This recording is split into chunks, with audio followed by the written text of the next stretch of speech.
Si faltan 4 minutos para las 11 y recibimos a don Francisco Vázquez, exalcalde de La Coruña, exembajador de España en el Vaticano. Yo decía antes que usted forma parte de lo que ya hemos dado en llamar en periodismo aquí en nuestro país, por aquello de que hay un PSOE antiguo, un PSOE nuevo, socialista del Antiguo Testamento. No sé si usted está de acuerdo con esa apreciación. Yo creo que las circunstancias actuales, pues yo confío y deseo que sean coyunturales, ¿no? Que dice, el Partido Socialista es un partido que tiene una larga trayectoria, es un partido curiosamente más antiguo de Europa después de la socialdemocracia alemana, ¿no? Y que con aciertos y errores, según una larga historia, yo creo que ha acreditado su compromiso con una serie de principios y valores que hoy, desgraciadamente, yo quiero pensar que por irresponsabilidad o por falta de preparación, pues se están olvidando, ¿verdad? Sobre todo compromisos que ya van más allá de la política, son compromisos morales y éticos, como es la unidad de España, el compromiso con España, los valores ideológicos que son los que marcan nuestros objetivos, el compromiso con la igualdad, la defensa de la solidaridad, etcétera, etcétera, ¿no? Pero bueno, es un poco también un reflejo, yo estaba escuchando los invitados anteriores, de la situación que vivimos en estos últimos tiempos, que no contribuye mucho a favorecer la opinión que el ciudadano tiene de la política y de los políticos, ¿verdad? Bueno, pues ahora le preguntaré más cosas sobre su partido, pero antes, ya que se produce ayer, concretamente la sentencia del Prestige, usted era alcalde de La Coruña entonces. Sí. Yo recordaba ayer precisamente en el debate, en el fragor del debate, yo recuerdo como el alcalde de La Coruña entonces, don Francisco Vázquez, decía, a mí que no me traigan el barco aquí. Porque esa hubiera sido una solución tremenda. No me lo acerquen a La Coruña porque ya, si se hunde aquí en la ría de La Coruña, aquí, bueno, hubiera sido la ruina total, ¿no? Entonces, la decisión que se toma es alejarlo de la costa. Una decisión que, desde el punto de vista político, entraña una cantidad de polémicas extraordinarias, puesto que se hunde cuando está alejándose. Y ya culpan al gobierno de Aznar entonces de haber tomado esa decisión, que tenía que haberlo dejado, uno al lado de la costa, el otro en un puerto de refugio, etc., etc. La sentencia dice que no hay responsabilidad política, porque el gobierno actuó, el representante del gobierno, el señor López Sor, el director general de la Marina Mercante entonces, actuó pues de forma correcta. Hizo lo que tenía que hacer en esas circunstancias. No había otra alternativa, más o menos, viene a decir. Mire, ¿Usted qué opina de eso? Yo como alcalde viví la catástrofe del Marejeo, que fue otro petrolero que además ese encalló en la torre de Hércules, ¿no? Fue algo tremendo, ¿no? Viví las consecuencias indirectas del hundimiento de un barco que se llamaba el Casón, que llevaba productos tóxicos y que provocó la huida masiva de miles de personas de todos los pueblos de la zona de la Costa de la Muerte, que además vinieron a la ciudad de La Coruña. Yo aproveché un antiguo decreto de principio de siglo y confisqué todos los hoteles. Confisqué todos los hoteles y metí a toda la gente en todos los hoteles. Después a algunos costó trabajo sacarlos. Pero bueno, en todo caso, en la catástrofe del Prestige, la sentencia es una sentencia ajustada a derecho. Yo sé que esto es un poco ir contracorriente, porque este tema desde el principio siempre tuvo una gran carga política, se utilizó como arma política. Cuestión a la que yo me opuse en aquel momento. Usted recordará que yo como alcalde de La Coruña recibí al gobierno de José María Aznar, que celebró Consejo de Ministros en el propio Ayuntamiento de La Coruña. Ayer lo agradecía el delegado del gobierno entonces en Galicia, hoy director general de la Guardia Civil. Y aquí. Yo lo hice primero por responsabilidad institucional y segundo por un principio de sentido común. Es decir, cuando hay un incendio lo que hay que hacer es apagarlo. Después de apagarlo, pues ya miraremos cuál es la causa del incendio, si los bomberos actuaron bien o actuaron mal, ¿no? Yo en el tema del Prestige, la sensación que siempre tuve es de que hubo unos días de cierta improvisación. Primero, no se valoró en su justa medida el alcance de la amenaza que representaba aquel barco, un barco obsoleto totalmente, que no reunía condiciones, y después faltó algo que en España siempre nos pasa ante estas situaciones, que nunca estamos preparados. No hay un protocolo que marque la conducta a seguir y sobre todo no hay una autoridad única. Y eso lo refleja un poquito el zigzag del barco, ¿verdad? ¿Por qué? Porque hay muchos intereses. En el mundo del mar hay unos intereses fuertísimos, ¿no? Compañías aseguradoras, remolcadores, propietarios del flete, propietarios del buque, etcétera, etcétera, ¿no? Y el Prestige era un barco que se las traía, ¿verdad? Tenía bandera de Bahamas, traía la carga, los propietarios eran una sociedad suiza con sede en Londres y domicilio fiscal en Gibraltar, iba no se sabía a qué puerto, y había una auditoría que decía que el barco estaba en condiciones, ¿no? Por lo tanto, ahí siempre hay unos momentos o unas situaciones que a veces olvidamos de lo que puede pasar. Los portugueses y los franceses en aquel momento, que yo fue un tema que lo transmití, incluso se lo llegué a decir personalmente al propio presidente, dije al presidente, cuando la primera visita que hizo Aznar a La Coruña, que los portugueses han nombrado una autoridad única, un coronel del ejército, que es el que va a dirigir todas las actuaciones para impedir que el barco llegue a las aguas jurisdiccionales. Y los franceses nombraron a un almirante como autoridad única. Aquí había demasiadas voces y demasiadas opiniones. Y de alguna manera, pues bueno, pasó, como decía un ilustre gallego, pasó lo que pasó. Pero la sentencia se ajusta a derecho en la medida de que no hay responsabilidades penales ni criminales. Es decir, y después nadie ha demostrado de que las decisiones que se tomaron fueran incorrectas o había otras que se podían haber tomado. Nadie lo ha demostrado. Por tanto, nadie puede pensar que hay una conducta dolosa en los responsables, en las personas que tuvieron que dirigir todas las operaciones. Eso sería una auténtica ignominia, lo cual no impide que en la gente haya un cierto desencanto. ¿Por qué? Porque yo creo que en la sentencia lo que falta en la sentencia es precisamente exigir responsabilidades a la auditoría que dijo que el buque estaba en condiciones. Claro. Buscar además el hilo conductor que nos lleve a los responsables de la carga y de la oposición que hubo. Yo siempre pienso que en este tipo de catástrofes, aparte de que haya un protocolo, lo mejor es que sean autoridades, si usted me apura, militares, que fue lo que hicimos en el Egeo. En el Egeo el barco encalló a las 6 de la mañana, yo hablé con el presidente de entonces, Felipe González, a las 7, y me decía, va el ministro, no va el ministro general, que venga alguien de Ferrol, del Departamento Marítimo de Ferrol, que se haga cargo a la Marina de Guerra. La Marina de Guerra efectivamente actúa por protocolo y actúa con un sentido de disciplina y piramidal, tomaron las decisiones que tomaron, fueron correctas, el barco explotó, ardió la carga y punto. Y si a lo mejor la autoridad hubiera sido militar, pues hubieran tomado posesión del barco, no hubiera habido resistencia del capitán. ¿Y qué hubiera hecho? ¿Cree usted que hubiera hecho lo que usted sugirió en su momento? Yo sugerí que se cañoneara. Que se cañoneara. Y se hundiera. Sí. Pero con bombas ¿Y eso hubiera sido peor? No, con bombas de fósforo liberado todo el chapapote. Que inflamaran. Fue una propuesta que yo hice basándome en una solución que hicieron los americanos. Curiosamente, el ministro de Defensa, Trillo, propuso lo mismo, sin que los dos hubiéramos hablado, ¿no? Bueno, era una alternativa. Llevarlo a la costa a un lugar. Los dos únicos lugares donde se podían llevar era al puerto de Vigo o al puerto de La Coruña. Aquello hubiera sido una catástrofe. En el caso de La Coruña, además, un riesgo tremendo, porque en Coruña está la terminal de petroleros con un oleoducto que atraviesa toda la ciudad, lo cual podría haber provocado, con las explosiones de los tanques, pues una catástrofe de una magnitud tremenda. Prueba de ello es que una de las consecuencias del Prestige fue algo que yo solicité y que tengo que decir la verdad, que el presidente del gobierno de entonces, Aznar, se portó como un caballero, que fue aceptar la necesidad de construir un gran puerto exterior en la ciudad de La Coruña para afrontar situaciones como estas y alejar del casco urbano el peligro que tenía la ciudad. La sentencia, pues, se ajusta a derecho, evidentemente, pero posiblemente le falte esa parte de intentar profundizar, ¿no?, en toda una serie de responsables que van más allá del capitán, armadores, la compañía que dijo que el barco estaba en condiciones, etcétera, etcétera. A partir de ese día, en los puertos españoles ya no puede entrar ningún petrolero monocasco. Tienen que entrar petroleros con casco reforzado, con doble casco, para evitar fisuras, etcétera. Pero fue tremendo, aquello fue tremendo. ¿No? Fue tremendo, fue tremendo. Bueno, don Francisco, hemos estado hablando, como usted ha seguido anteriormente, lo que está pasando a partir de la derogación de la doctrina Marol, lo que están sufriendo las víctimas, la acción de la justicia, bueno, en este caso las decisiones que está tomando la justicia, sorprendente para las víctimas por la celeridad con la que lo está haciendo para escarcelar a los terroristas de ETA.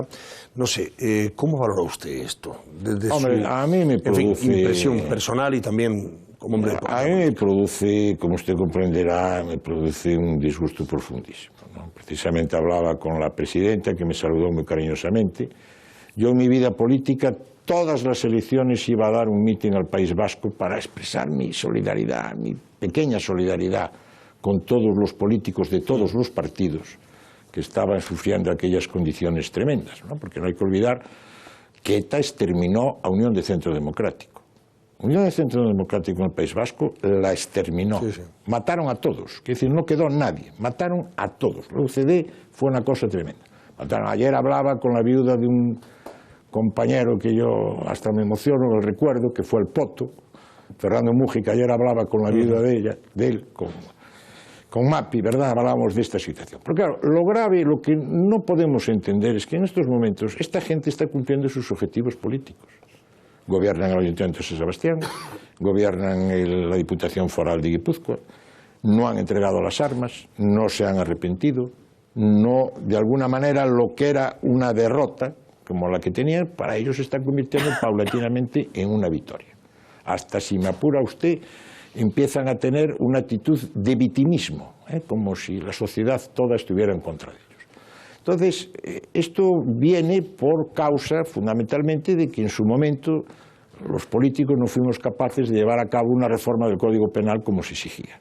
Y, por tanto, desde el punto de vista jurídico, pues hay una interpretación valiente, y yo creo que en justicia del Tribunal Supremo de España, que es la doctrina Parot, cuando nos enteramos de que aquel criminal francés iba a salir a la calle y tenía 40 y tantos muertos, una interpretación correcta que ha sido rebatida por otra interpretación jurídica del Tribunal de Derechos Humanos de Estrasburgo, con la cual yo discrepo totalmente, pero que es la ley, ¿no?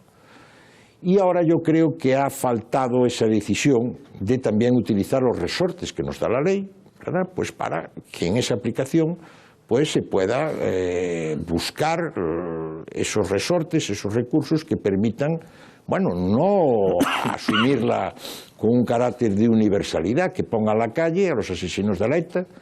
En Galicia van a poner a la calle asesinos del GRAP, gente que ha matado amigos míos.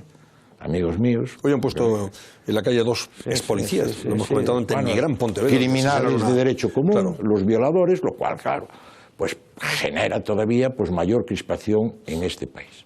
Porque además, fíjese usted, ¿a qué nos ha llevado esta situación? Que yo le diré al final cuál es la causa, en mi opinión, de ello, ¿no? Pero nos ha llevado que en este panorama enrabietado que tenemos de la política española, resulta que en el País Vasco y en Cataluña se imponen los radicales. Es decir, dentro del campo del nacionalismo, yo nunca lo llamo nacionalismo, yo lo llamo independentismo, porque creo que las cosas hay que llamarlas por su justo nombre. Pues resulta que Bildu se impone al PNV, que Esquerra Republicana se impone a Convergencia y Unión. Al menos eso es lo que nos indican las encuestas y los que nos indican los primeros resultados electorales que estamos teniendo. O sea que, fíjese usted, incluso el independentismo moderado se ve superado por los radicales, por el radicalismo. O sea que el panorama es tremendo. ¿Y a qué se debe? Bueno, porque se debe... Yo hago un análisis, me va a perdonar usted, a lo mejor del Antiguo Testamento, como dice usted, ¿no? Bueno, porque falta ese patriotismo en los grandes partidos políticos de establecer un diálogo y un acuerdo, como se hizo en su momento, como se hizo en la transición, para acordar en una serie de temas claves para el Estado, para la convivencia de los españoles, para el futuro de nuestro país. Lo hicimos en el año 77 y eso alumbró la Constitución. Alumbró para mí lo más importante, una voluntad de reconciliación nacional, que eso es algo importantísimo, de lo que yo me siento muy orgulloso. Fuimos una generación que nos reconciliamos, que no quisimos caer en los errores de nuestros padres y de nuestros abuelos, ¿verdad? Y esa falta de consenso es la que nos está llevando a estas situaciones que se dan pues, en los temas territoriales, se nos dan esta cuestión del terrorismo, se nos dan el radicalismo que se está produciendo dentro de los partidos políticos y que ese radicalismo nos puede llevar, yo estuve 5 años en Roma, conozco la política italiana, a una situación similar a la italiana, con una diferencia. Mire, los italianos para eso son unos maestros, nunca llega la sangre al río, parece que aquello es tremendo, pero en el último instante acuerdan. Aquí es notorio que nadie acuerda, que es dificilísimo llegar a un acuerdo, que quien está en la oposición se dedica a destruir lo que hace el que gobierna, y el que gobierna muchas veces no tiene la decisión de desempeñar con responsabilidad sus mayorías o sus responsabilidades de gobierno. Había que lograr un gran consenso, un gran acuerdo, como se hizo en su día, como hicimos todos, porque nació de la generosidad de todos. La primera generosidad fue la anterior, la que tuvieron quienes detentaban el poder en el régimen anterior, que se avinieron a que hubiera una reforma profunda que fue la que permitió después derivar en todo el proceso constitucional. La tuvo la oposición, que venía del exilio, que renunció al revanchismo. Es decir, fue un ejemplo de generosidad al que yo me siento orgulloso. Y hoy, y con esto termino, perdone, y hoy yo observo de un tiempo a esta parte, y en un sector importante de mi partido, de que se intentan derribar los pilares de la transición, que parece que lo que se busca es acabar precisamente con aquellos encuentros, aquellas coincidencias que permitieron construir la España a la que hoy vivimos. Y eso lo digo porque muchas de las decisiones que se están tomando van en contra de la propia historia del Partido Socialista, de lo que hicimos los socialistas en los años 70 y los años 80, oiga. Decisiones que se toman hoy en día, este tema de hablar de la cuestión federal, de buscar una salida a algo que no tiene salida, como es la de intentar acordar con los socialistas catalanes, que de socialistas no tienen nada, es ir precisamente contra las decisiones que en su día tomó el Partido Socialista, que fue un pilar de la transición, como lo fue UCD, como lo fue la derecha y como lo fueron en un principio los partidos nacionalistas moderados, que enseguida ya incurrieron en deslealtades clamorosas, ¿no? Ese es mi análisis. Bueno, pues ahora vamos a seguir preguntando sobre esto. Don Francisco Vázquez, pero yo le voy a pedir que se venga aquí a la mesa conmigo y así tendrá la oportunidad de responder algunas de las cuestiones que seguro le van a plantear algunos de los compañeros que hoy nos acompañan. Será inmediatamente después de la... No, yo quería preguntarle, y sin ningún afán de ponerle en problemas, o sí, no sé, bueno... Yo a estas alturas de mi vida... A estas alturas... no tengo mayor ¿Qué sintió problema. usted cuando el otro día la señora Elena Valenciano escribió en un Twitter diciendo, o celebrando, que el Partido Socialista había salido de la conferencia más rojo? ¿A usted le parece que uno de los grandes logros y objetivos de este Partido Socialista es hacerse más rojo? ¿Eso es una virtud en sí misma? Casi con la cara te ha contestado. ¿Con la cara que ha puesto? Te ha contestado. Aparte de la contrariedad que supone eso, contestó muy bien Felipe González. Contestó muy bien. Ya dijo que yo soy rosa, soy moderado. Mire usted, esto refleja, vamos, una deriva que ya es de años y que además personifica, por ejemplo, personas como Elena Valenciano, ¿no? Lo que podemos entender como ese núcleo del zapaterismo, que ahora es post-zapaterismo, que se ha olvidado de cuál es el papel y función de un partido como el PSOE en la España de hoy y en el mundo de hoy. Nosotros somos un partido socialdemócrata, un partido... Bueno, que lo que busca es desde la moderación alternativas de gobierno que permitan pues buscar igualdad, solidaridad en la sociedad, como cualquier otro partido socialdemócrata. Nosotros competimos con el Partido Popular, no competimos con todo ese radicalismo que hay a nuestra izquierda, que es donde parece que quieren lanzar las redes. Y esta gente está haciendo justo lo contrario de lo que hicimos los socialistas en ese periodo de tiempo en el que yo reflejaba anteriormente. Nosotros perdimos las elecciones en el 77, con la Ejecutiva Federal con Felipe, estábamos convencidos que ganábamos en el 79, nos ganó Adolfo Suárez con una intervención magistral la última noche electoral, cuando dijo que España no estaba preparada para que la gobernara un partido marxista, perdimos.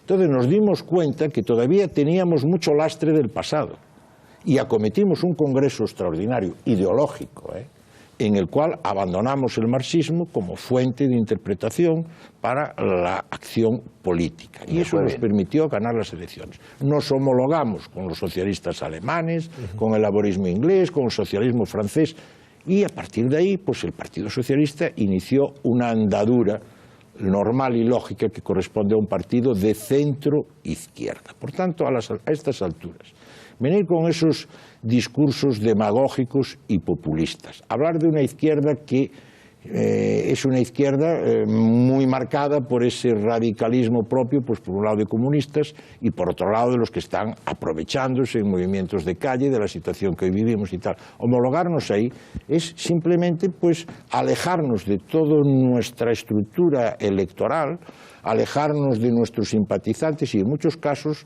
echar para atrás a muchos militantes del propio partido. Lo que pasa, don Francisco, que yo escucho a todos los que han sido algo dentro del Partido Socialista, entre ellos usted, hablar con tanta sensatez y con tanto sentido de Estado, claro, que me da la sensación de que ustedes forman parte de una era que ya no es la era del actual Partido Socialista, y eso es lo que me provoca inquietud.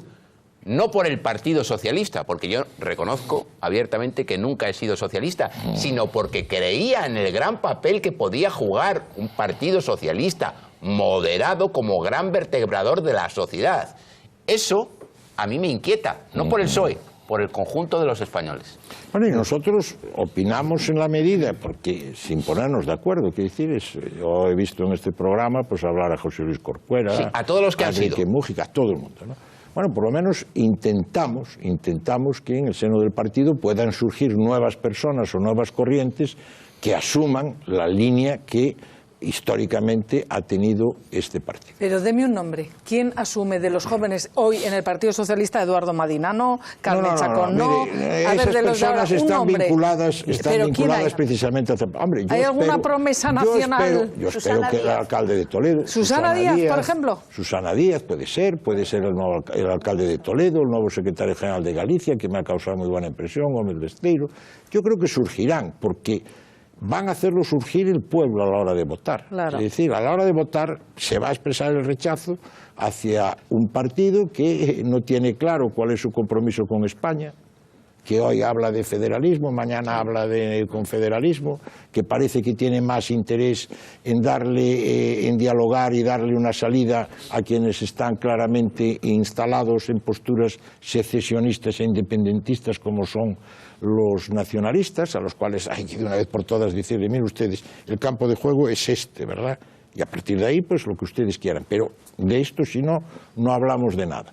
Y después abandonar esa posición mantenida, sobre todo los 4 últimos años del gobierno Zapatero, de abanderar toda cuanta protesta y reivindicación hay sin ver cuál es la naturaleza de la misma, cuál es su objetivo, cuál es su causa, qué modelo de sociedad personifica, ¿verdad? Señor Vázquez, hay algo que a mí me preocupa mucho y que me dolió y me sorprendió cuando... Siempre ves por favor las preguntas para que vayamos cuando más lo rápidos. escuché, que es que cuando acabó todo lo que hemos estado viendo estos días en los medios de comunicación, uno de los eslogans era "el PSOE ha vuelto".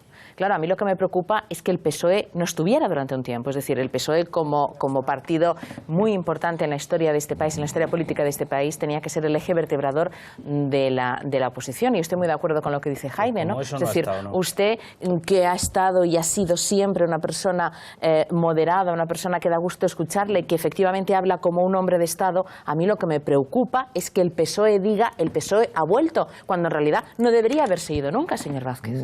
Sí. Bueno, le voy a decir con naturalidad, porque además lo que digo, lo digo avalado por unas políticas seguidas en mi época de alcalde que eran refrendadas por la mayoría de la ciudadanía. Es decir, yo me retiré invicto después de 6 mayorías absolutas consecutivas, que todavía es un listón que nadie ha superado. Y no todos los que le votaban eran rojos peligrosos. No, porque el modelo que yo presentaba, el modelo que yo presentaba era un modelo en el que podían incorporarse personas que no eran sociales, porque de eso se trata. Claro. Pero a usted no le ha dolido esto de que el PSOE ha vuelto. Si usted me permite, el objetivo de un partido de izquierda como un partido de derecha es precisamente entrar en el centro. El centro en la sociedad desde hoy es la que decide la gobernabilidad, es el centro, según se oriente ese centro, según haya un predominio de centro-izquierda o de centro-derecha. Evidentemente, con políticas locas como estas no se va a lograr. Por ejemplo, a mí me ha sentado, como usted... Yo lo anuncié, hace muchos meses dije que no entendía la necesidad de una conferencia, simplemente era enmascarar un debate falso para mantenerse en el sillón, ¿verdad? Teatralizarlo. Quienes tenían que haberse marchado en su momento, por un mínimo de dignidad, cuando hay un resultado electoral tan elocuente, uno tiene que poner su cargo a disposición y no buscar ningún artificio, ninguna componenda, ¿verdad? Pero bueno, yo ya anuncié que lo que iba a permitir era precisamente el radicalismo, ¿verdad? El que aquí, digamos, a mí me ha sentado muy mal, por ejemplo, este salto atrás, o sea, que viene de ese ataque y esa hostilidad contra la Iglesia, ¿verdad? Oiga, y además hacerlo desde la falacia, desde la mentira. Se ha dicho, se ha hablado de los acuerdos con la Santa Sede. Oiga, si los acuerdos de la Santa Sede los voté yo como diputado. Los acuerdos con la Santa Sede del año 79 fueron votados por unanimidad en el Senado y por mayoría en el Congreso. El PSOE se estuvo en unos temas de educación, que hubo 4 votos en contra. El gobierno de Felipe González aplicó y desarrolló perfectamente los acuerdos con la Santa Sede en un tema tan conflictivo como la educación, cuando Alfonso Guerra estableció la educación concertada, que fue una manera de amparar y proteger la existencia de una escuela católica. Pero yo soy fiel testigo, porque he sido embajador, que el gobierno de Zapatero, ¿verdad?, desarrolló la parte más conflictiva de los acuerdos con la Santa Sede, que es la financiación de la Iglesia. Claro. La casilla. En la que, debate, yo algo tuve que ver en la medida que yo propuse que simplemente homologáramos la situación de España a la de los demás países. Porque en política hay poco que inventar. Lo que hay que fijarse es quiénes lo hacen bien y cómo lo hacen y a copiar. Eso es muy propio. Claro, eso es muy propio de los alcaldes, ¿verdad? Por ejemplo, a la monarquía ahora otra vez volver totalmente con el anacrónico, republicanismo. Sí, eso es totalmente anacrónico, ¿verdad? Totalmente anacrónico, porque además es contribuir más a la desestabilización del país. Además, yo no sé a quién satisfacemos con esas cuestiones. Pues a quien va a vampirizar el voto del Partido Socialista. Pues posiblemente, y además, increíble. Pero ahí hay un riesgo grave, y es que no digo yo que vayamos a perder la hegemonía en el sentido de que vayamos a dejar de ser el principal partido en ese sector de izquierda, pero sí vamos a ser un partido que va a quedar muy mermado y vamos a permitir que otros suban, lo cual es malo, ¿verdad? Lo cual es muy malo para la propia estabilidad de España y para el futuro del partido. Don Francisco, usted ha dicho antes una palabra que yo creo que es la clave de toda esta historia, y ha dicho que en estos momentos hay un déficit absoluto de patriotismo en la clase política. A mí es una cosa que me preocupa muchísimo. O sea, yo tengo la sensación, lo decía antes Isabel, dice, ¿qué persona en estos momentos en el Partido Socialista puede liderar un proyecto, y lo digo abiertamente, patriótico? No en el que parezca, dice, Susana Díaz ha reivindicado en estos momentos la unidad de España. A ver, a mí particularmente, lo digo, y hay muchísima gente en la derecha que me pasa exactamente lo mismo. Tengo una sensación de que mensajes que son básicos se utilizan, que no se los creen.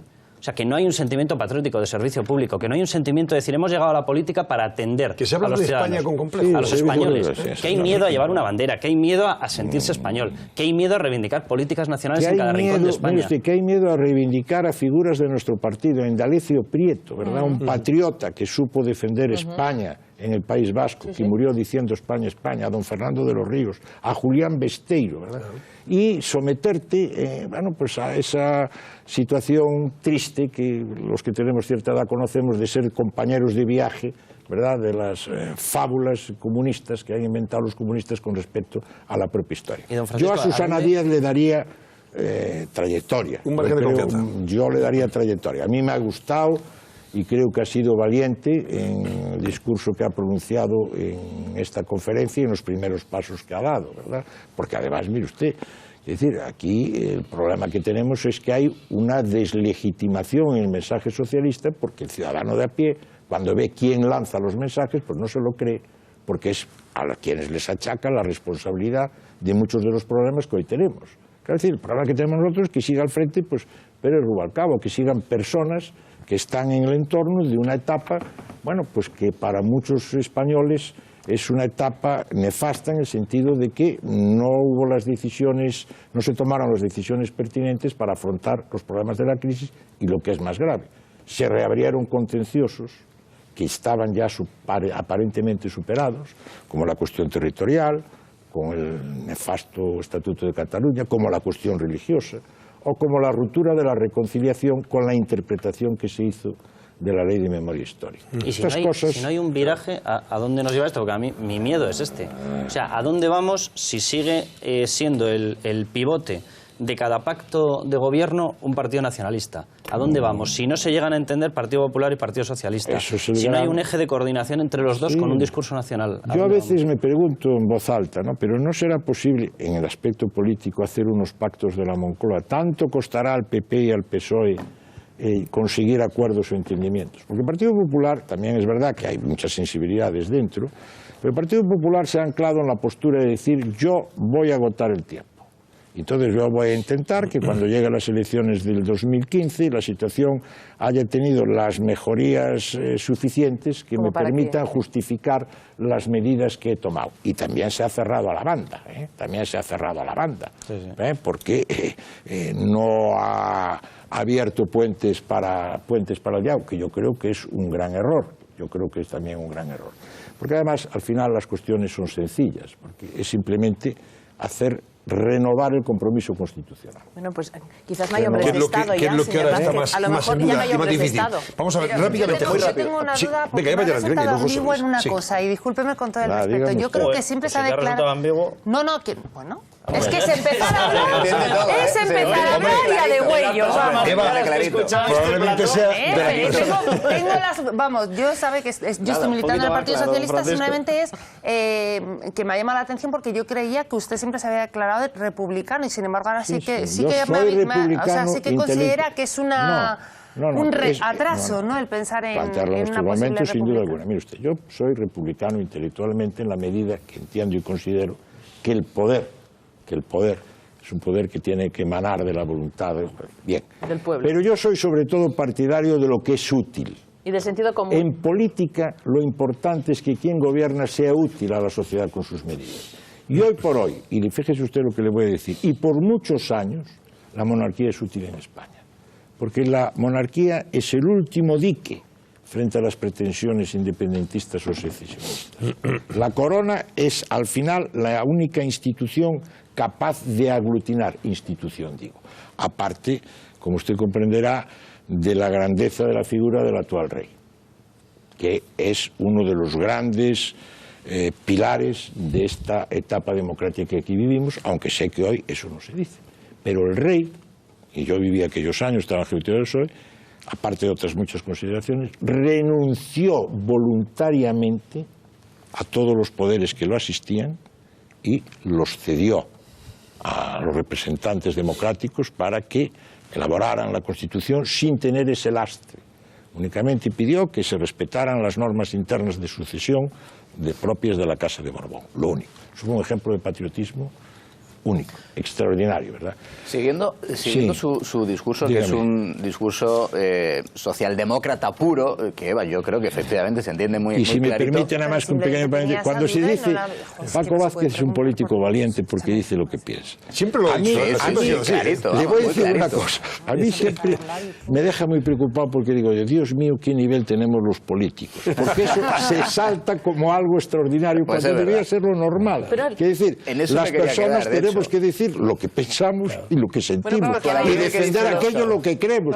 Yo entiendo que mi postura es lo más natural del mundo, ¿verdad? Pero bueno, es que usted siempre ha dicho esto. Yo creo que a usted le he entrevistado, pues no sé, 10 veces, 15 veces, las que sea. Pero siendo alcalde de La Coruña, y usted, es verdad que esto le estamos diciendo. Paco Vázquez lo mismo que ha dicho siempre. En el 96, en el 97, en el 98, antes, en el 92, 93. Lo decía que siguiendo ese discurso, ¿sabe qué he pensado? ¿Cuánto tiempo hace que no le escucha a Rubalcaba?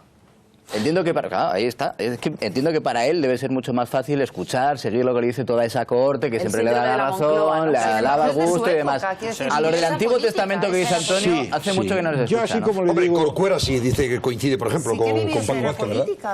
Sí, pero así como le digo a usted que el Partido Popular lo que aspira es precisamente a llegar al 15 con unos indicadores que le permitan pues decir, bueno, con mis políticas esto se ha mejorado, y después va a plantear claramente el mensaje de Gaulle, ¿no? O yo o el caos, ¿no? Eso lo va a plantear claramente.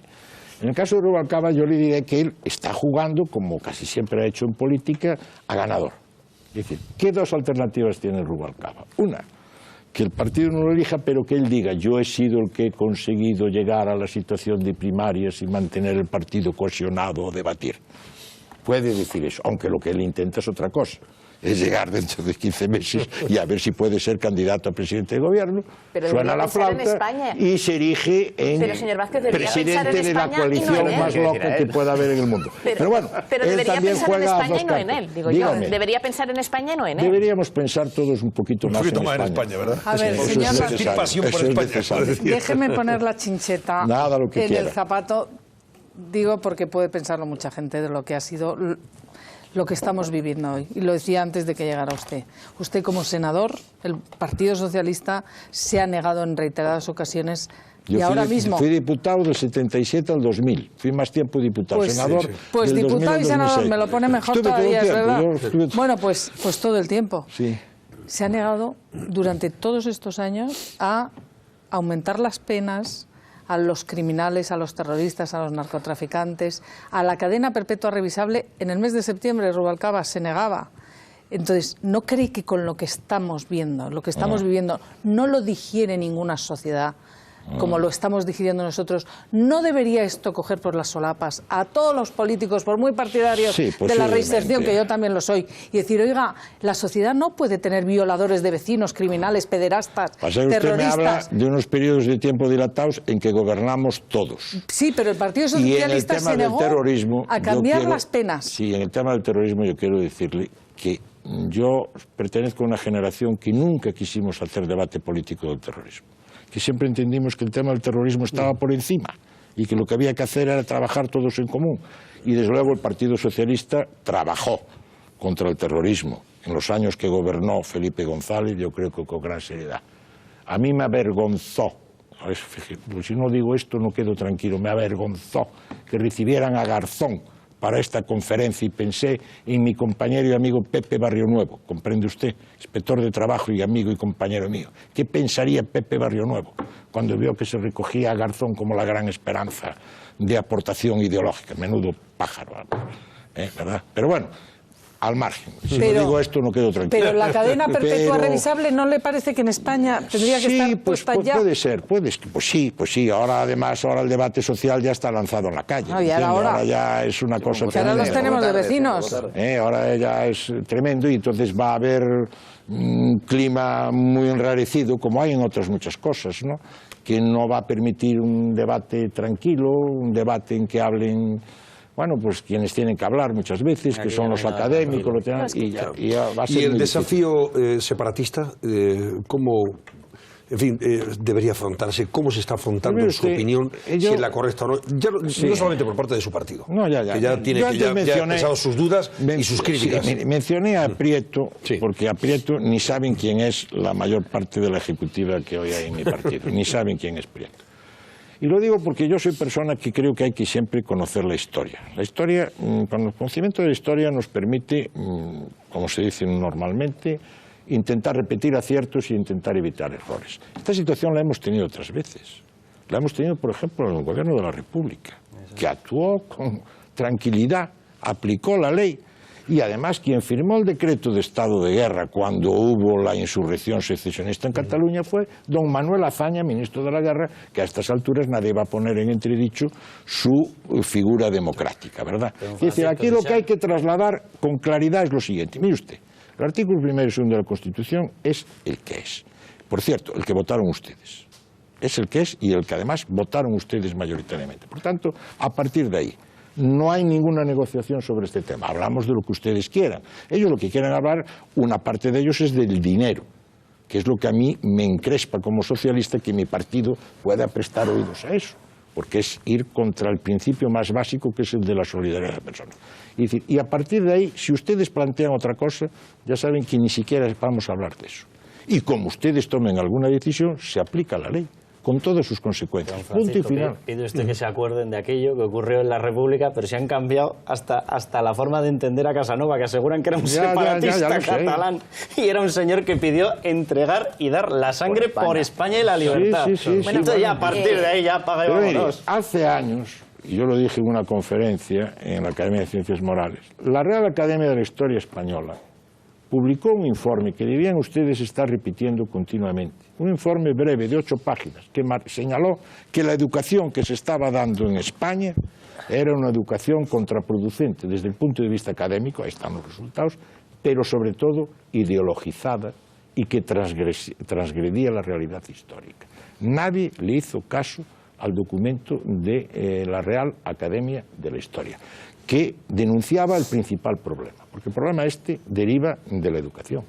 Es decir, hay muchos catalanes de buena fe que es lo que les han enseñado. Les han enseñado eso, que Casanova era un patriota. Les han enseñado pues una realidad histórica, incluso remontándose más al pasado, que no responde a la realidad. Entonces ellos lo ven con naturalidad. Dentro de 15 años o 20 años, todos los menores de 60 años en Cataluña verán con naturalidad la demanda de la independencia porque lo considerarán un derecho basado en la historia. Eso es lo que hay que atajar. Esa es la clave de Bóveda. Claro, evidentemente. Don Francisco Vázquez, ha sido un placer tenerle aquí. Yo encantado, cuando usted quiera a su disposición. Es un placer, de verdad. Vamos a permitirle mientras lo despedimos, a Marian Viñés que lea algunos de los comentarios que hemos recibido, que sin duda habrán tenido muy en cuenta su presencia aquí y sus opiniones. Así es, Antonio, han seguido comentando sobre esta entrevista. Con una impresión mucho más favorable incluso. Desde luego, sobre esa entrevista al exalcalde de La Coruña, don Francisco Vázquez. Decía Francisco, un tocayo suyo, ¿dónde están los políticos como Paco Vázquez? Los echamos de menos. Nada que ver con los de hoy en día. Paco, te echamos mucho de menos, repite. Antonio dice, Paco Vázquez for president. Magnífico parlamento entre CTV. Carmen comentaba, creo que Paco Vázquez es de lo más sensato del PSOE. ¿Qué lecciones le podría dar a Valenciano, a Soraya? Víctor dice, es un placer escuchar a una persona que transmite en sus palabras tanta sensatez. Felicidades. Sobre el PSOE de rojo subido de la conferencia política, decía Isidoro, el día que el PSOE recupere la cordura será el día en el que opte a poder gobernar. Mientras tanto, estarán condenados al olvido. Y acerca de por qué parece que el PSOE actual pues carece de sentido de Estado, decía Elizabeth, porque los socialistas de ahora llevan el zapaterismo tatuado en la frente. Y Giovanni, en la misma línea, decía, Zapatero ha sido muy pernicioso para el partido, le ha hecho mucho daño y con ello a España. Si no cambia, tenderá a desaparecer. Bueno, no creemos que sea tanto, pero en fin, es verdad que es una situación compleja la que tiene que afrontar el Partido Socialista. Señor Vázquez, muchísimas gracias. Muchas gracias. Y muy buenas noches. Gracias. Bueno, antes de saludarnos